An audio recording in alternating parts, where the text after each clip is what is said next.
राष्ट्रवादीचे प्रदेशाध्यक्ष सुनील तटकरे यांना यावेळची लोकसभा निवडणूक सोपी जाणार नाही अशी चिन्ह आहेत। महायुतीतल्या घटक पक्षांचा विरोध कायम असताना शेकापनं सुनील तटकरे यांना आसमान दाखवण्यासाठी कंबर कसली आहे।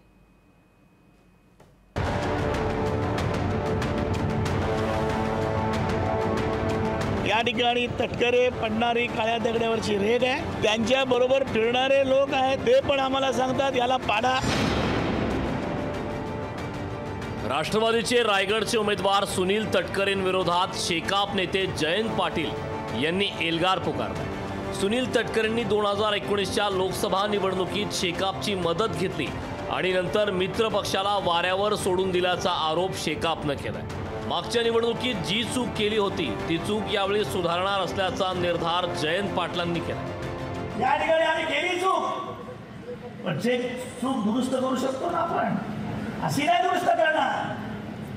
मी काल खुश होतो, काल मी बघितलं उमेदवारी अधिकृतरित्या जाहीर झाल्यावर मी एकदम खुश झालो।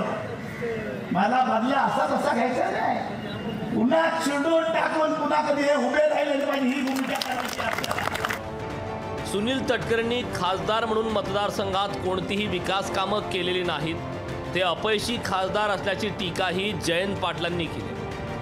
5 वर्षांमध्ये अपयशी खासदार म्हणून याचं नाव या ठिकाणी नोंदवलं गेलेलं आहे। शेकापच्या मेळाव्यासाठी रोहित पवारही आले होते। या मेळाव्यातून रोहित पवारांनी तटकरेंच्या पक्ष बदलू धोरणावर टीका केली। सुनील भाऊ पूर्वी कोणाचे कार्यकर्ते होते, नंतर पवार साहेबांबरोबर त्यांनी काम केलं, आज त्यांनाही विचारायला सोडलं। जयंत पाटील साहेबांबरोबर त्यांनी काम, खरं तर पहिली संधी कदाचित तुम्हीच दिली असेल, तुम्हालाही सोडलं, विचारायला सोडलं, साहेबांनाही सोडलं। आणि आज या ठिकाणी मी तुम्हाला सांगतो, आज अजितदादांबरोबर ते दिसत असले तरी भाजपमध्ये जर कुणी कोण पहिली उडी मारणार नंतर तर ते सुनील तटकरे असतील। आज सुनील तटकरे। लोकशाही मराठी ऐका, पहा, जागरूक रहा।